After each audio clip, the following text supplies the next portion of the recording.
Prapanna Parijataya Totra Vetraikapanaye Gyana Mudraya Krishnaya Gita Amrutaduhe Namaha. Om. Dear friends, we are now trying to know the contents of the Bhagavad Gita. What is the message of the Bhagavad Gita? In the last two episodes, I just gave an introduction to what Bhagavad Gita is. I also told about, because without knowing what are our primary texts and what are our secondary texts, what are Vedas, what are Upanishads, what are Puranas, and then what are all other epics like Ramayana, Mahabharata, etc., and what is the relationship with which Gita has with them. So unless we know, we will not be able to place it in the right slot. So once you know that Gita is the essence of all the teaching of all the Upanishads, then we will know where to place it. If you want to go to the original sources, you have to go to the Upanishads, which will be difficult. For us, it will be difficult to read the Upanishads straight away because of the archaic nature of the language, and because you find one point in one book and another point in some other book, another point in some other book. All the things collected, you will not find in one place. So if you want to find in one place, this Gita is said to be the sum and substance, or so rather the essence of the Upanishads, and it has been acknowledged, traditionally it has been acknowledged like that. So that is what we saw in the earlier episodes. And now we will come to the Gita as such. Gita, what is the meaning of Gita? Gita, we all know the words like Geetam, Gayaka. Gayaka is a singer, Geetam is a song. So Gita is something which has been sung. So what does it mean? Does it mean that Lord Krishna was there singing, standing on the battlefield and then singing like our either Lata Mangeshkar or Ghantasala singing Gita? It's not like that.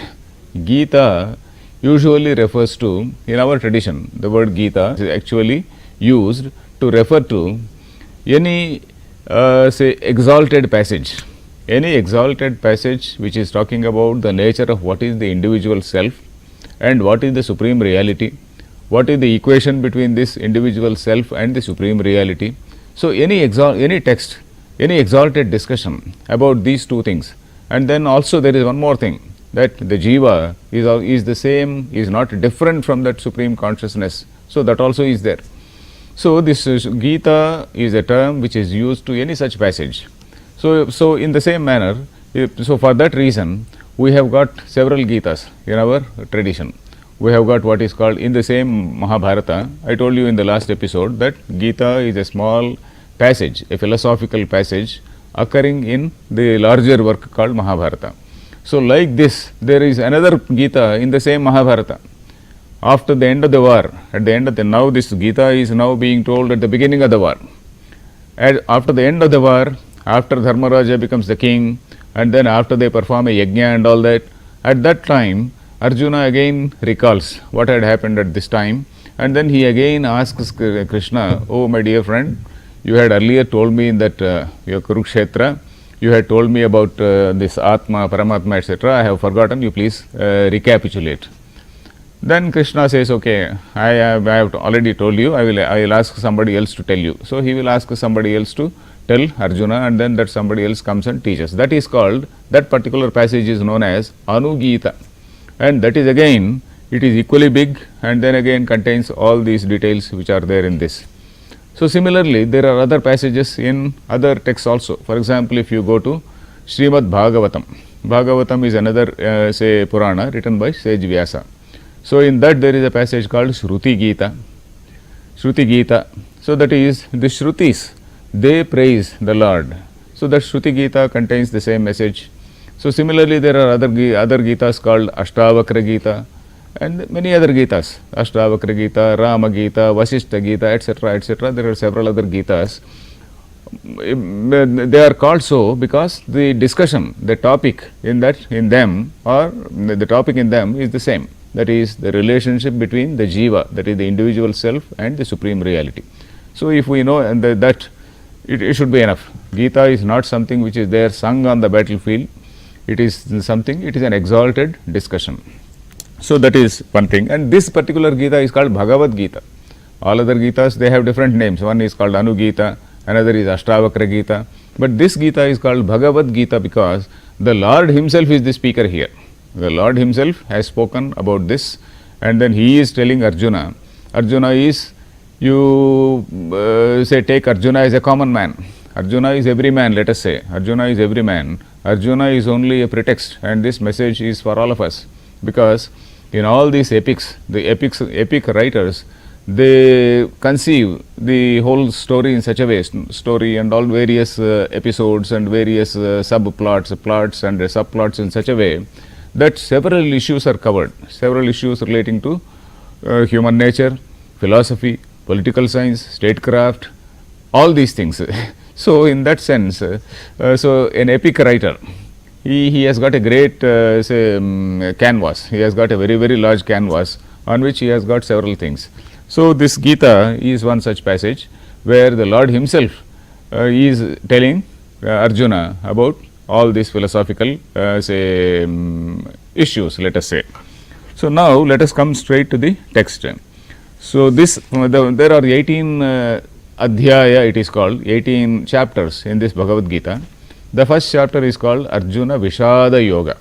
Arjuna, Arjuna, we all know that he is the star warrior in this particular battle, and then this star warrior is now getting a doubt. He is now collapsing in sadness. Vishada, the literal meaning of Vishada is just overwhelmed by sorrow, overwhelmed by grief, and then he is just not able to move, and then he collapses on the chariot. So that is what is the Vishada. So Vishada Yoga, Arjuna Vishada Yoga. And one more thing we see now in this Gita is that all the 18 chapters, they have a word called Yoga. They have the title Yoga. For example, the first adhyaya is called, first chapter is called Vishada Yoga. The second chapter is called Sankhya Yoga. Then again the third one is called Karma Yoga. So right up to the last one is called Moksha Sannyasa Yoga. So every passage, every chapter is having the title Yoga. Then does it mean that say there are so many yogas? So that is again we have to see what is the meaning of this yoga, we have to know.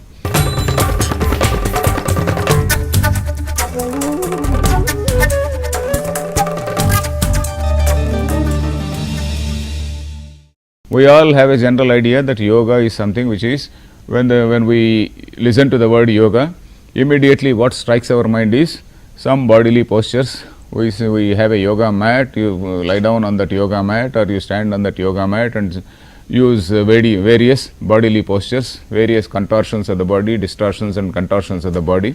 So that is what we see, and also do some breathing, etc. So that is what we think as yoga.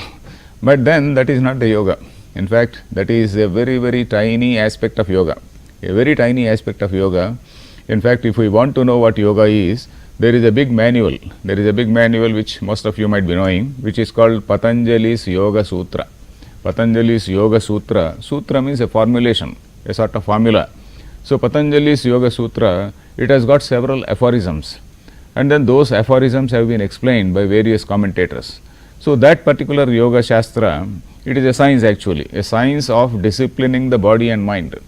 How by disciplining the body, you can discipline the mind.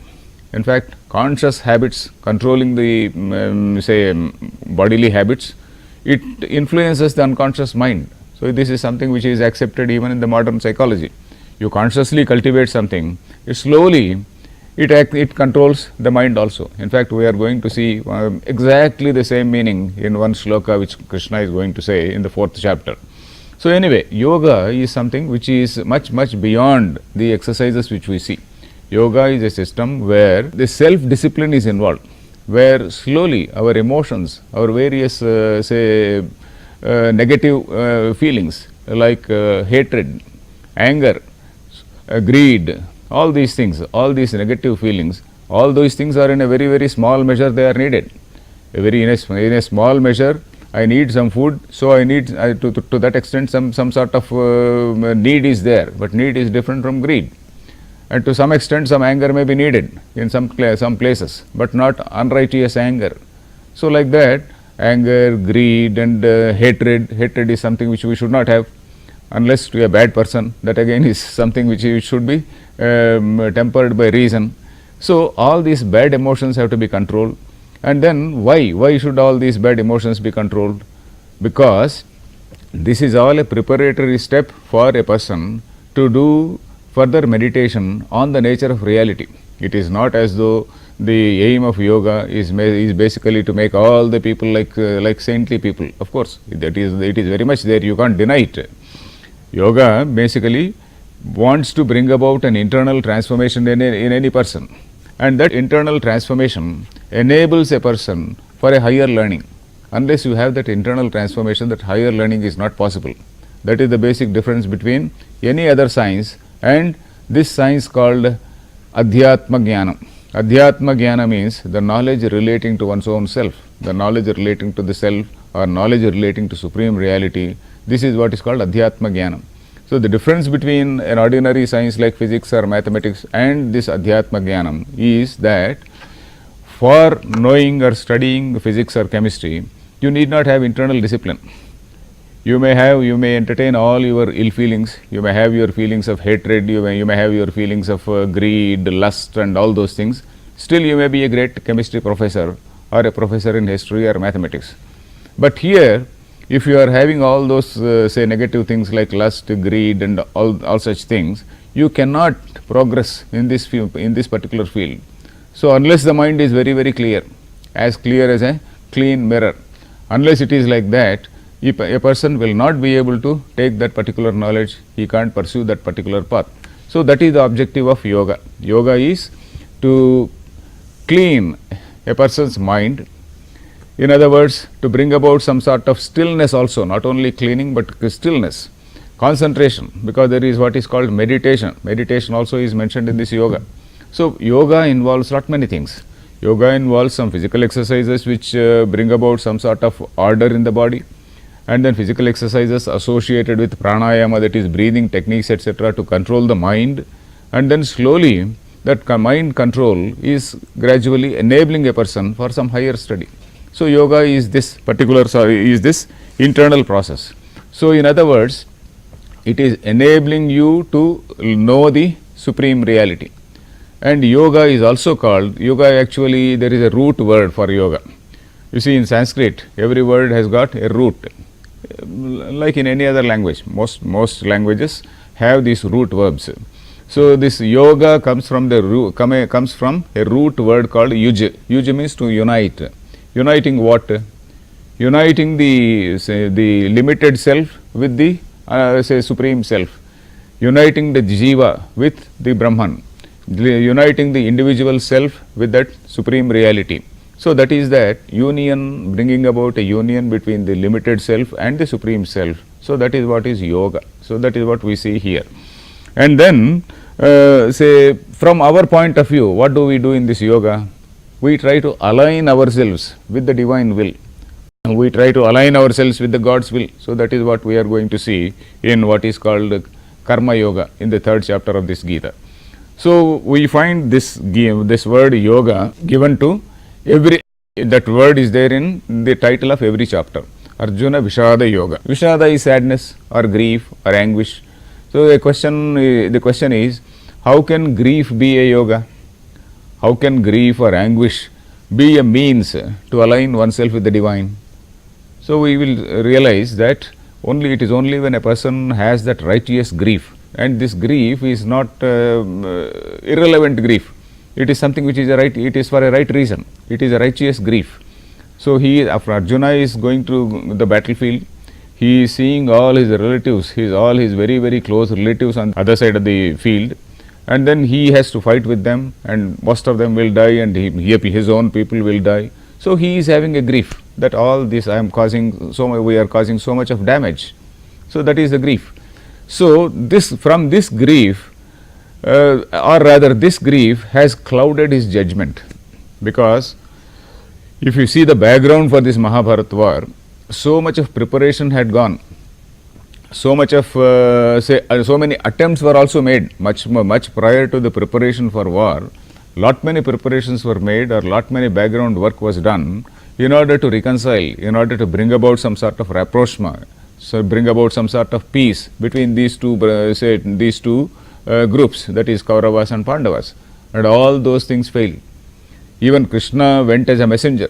Lord Krishna went as a messenger to the court of Duryodhana, and then he pleaded. He pleaded to give them some 5 villages. Even that was not listened to. So when all these things failed, then a war was declared, and then both sides, including Arjuna and Duryodhana, all these people, they mobilized their friends and all that. They mobilized armies. Say in olden days, not only olden days, even now. So you have to mobilize army from all the friendly groups. Of course, now we have got a standing army for every country. In those days, there was no standing army. So you have to call all your friends and mobilize the armies. So they went to so many kings, they mobilized the support of so many kings and then brought so many armies. So all this preparation had done. And in the last minute, this man's judgment is getting clouded. This man's judgment is getting clouded. He is suddenly feeling, oh, these are all my people. This is I am causing so much of damage. So that Vishada is leading to an enlightenment.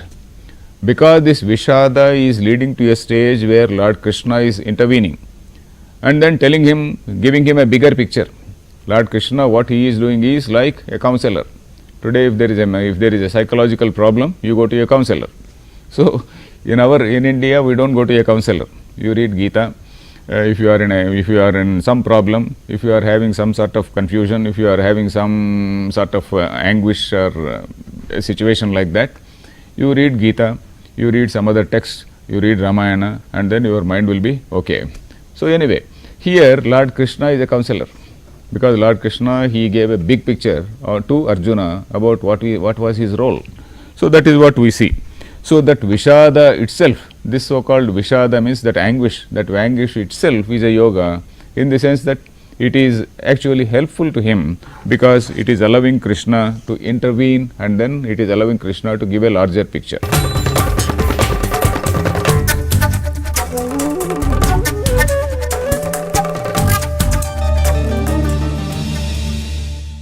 First Adhyaya talks about Arjuna's anguish. What happens here is, we will see the very first shloka. I will not be reading so many shlokas, because if we read so many shlokas, a general listener who is not acquainted with Sanskrit may find it rather, say, not very keen. But some people may be interested also. Some people may be interested in listening to the verses. So I will read some important verses here and there. The very first verse we have to read, because the very first is something like it is somewhat like a prayer. So this first shloka we will read. The first shloka is Dharmakshetre Kurukshetre Samaveta Yuyutsavaha Mamaka Pandavaschaiva Kim Akurvata Sanjaya. So this is a question posed by one gentleman to another gentleman. Dharmakshetre Kurukshetre, in this Kurukshetra, which is Kurukshetra is a place, it is the name of the battlefield. In this Kurukshetra, which is called Dharmakshetra, Samaveta Yuyutsavaha, the people who are desirous of fighting, they are all gathered there. Mamaka Pandavaschaiva, my people and Pandavas, what did they do, O Sanjaya? Mamaka Pandavaschaiva Kim Akurvata, what did they do, O Sanjaya? So that means it is the discussion between Krishna and Arjuna has not yet started. Someone else is asking a person called Sanjaya. So who is this someone else? This someone else is King Dhritarashtra. Dhritarashtra, we know, is the father of the Kauravas. The 100 Kaurava brothers are there. Dhritarashtra is the father. He is also the blind king. He is the king for the entire kingdom. Right now the kingdom is not divided. He refused to divide the kingdom. So he stands the king.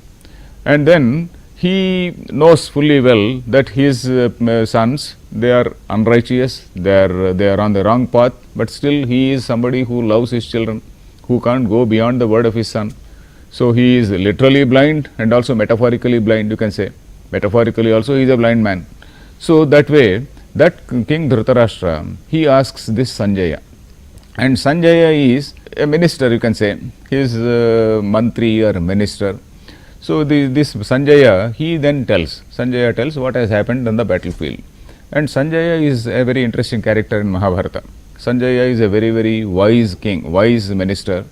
And then he is almost like, he reports about this whole battle like a war correspondent. You can call him a war correspondent. So he reports about this battle, about what exactly had happened and all that. And this question, this Bhagavad Gita actually is starting sometime in the middle of the war. It is already this war, the whole Mahabharata war took place for 18 days. And this 18 days, so many hundreds and hundreds and thousands of people were killed. So at the end of the 10th day, for 10 days, there was such a big massive fight, and then no big head fell.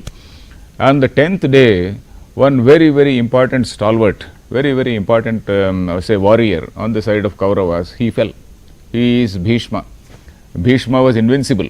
Nobody thought that Bhishma would fall, and that was a shock. That was a shocking news for Dhritarashtra. So then Dhritarashtra calls, till that time Dhritarashtra did not bother to know what was happening in the battlefield. So when this Bhishma fell, then he was shaken, and then he called this Sanjaya and then asked what exactly happened in the battlefield. So that is where we are. So in fact, BhagavadGeetha is not starting, actually the narration, okay, the Sanjaya's narration is starting right from the time of starting. But then Dhritarashtra asks on the 10th day of the battle. Okay, anyway, this is not very important. So the question here is, what happened? Then Sanjaya Uvacha means Sanjaya is narrating. So Sanjaya is narrating how initially all the armies, they were all in their battle formations. In a battlefield, there is army is put in some battle formations, and in all those battle formations, okay, the leaders are there on the front, the leaders on the other side, they are also there on one side, and then they review their armies. In fact, when the army formations are there, the important leaders, they go about reviewing their armies, how battle fit they are and all that. And so, and in that manner, Duryodhana is the leader of the Kauravas. So he was reviewing the army. And he went to Drona. Drona is the teacher. Drona is actually the teacher who taught both Kauravas and Pandavas. He taught warfare. He taught this archery and warfare to both the groups. So Duryodhana went to that gentleman, and he was reviewing this whole thing along with the teacher. He reviewed his own side. He also was reviewing the other side, who are all the people who are on the other side. And then he was mentioning in a very sarcastic manner, Pashyaitam Panduputranam Acharya Mahatim Chamum Vyudham Drupadaputrena Tava Shishyena Dhimata. These are all people who are trained by you. They are standing in front of you. You please fight them well. There is a note of sarcasm in Duryodhana's tongue. So like that, there is a description about who is there on this side, who is there on that side, and all that. And then suddenly the elderly warrior is supposed to be the invincible warrior called Bhishma. He blew the conch. In those days, that was called Dharma Yuddha. Dharma Yuddha means nobody should straight away go to fight. There should be some sort of protocol. In that protocol, you have to blow the conch, and then the juniors on this side should do some salutations to the other side, and vice versa. So after that only the fighting will start. So that was a Dharma Yuddha, a sort of battle where certain rules were followed. So he blew the conch, and similarly all other people, they blew the conches. And then Arjuna got inquisitive at that time. So he was also on the chariot. Krishna is the charioteer, the person who was driving the chariot. And then he asked Krishna, "Oh my dear Krishna, please position our chariot in the middle of these two armies, so that I can see who are there on the other side, who are there on the both sides." So that is what he said. So it was his inquisitiveness. So he asked, and then Krishna actually took the chariot and then placed in the middle of the in the middle, so that he could see both the sides. So when he saw both the sides, Arjuna was aghast. Arjuna was aghast to see all the relatives and friends on both sides. So what happens to Arjuna, we will see in the next episode. Om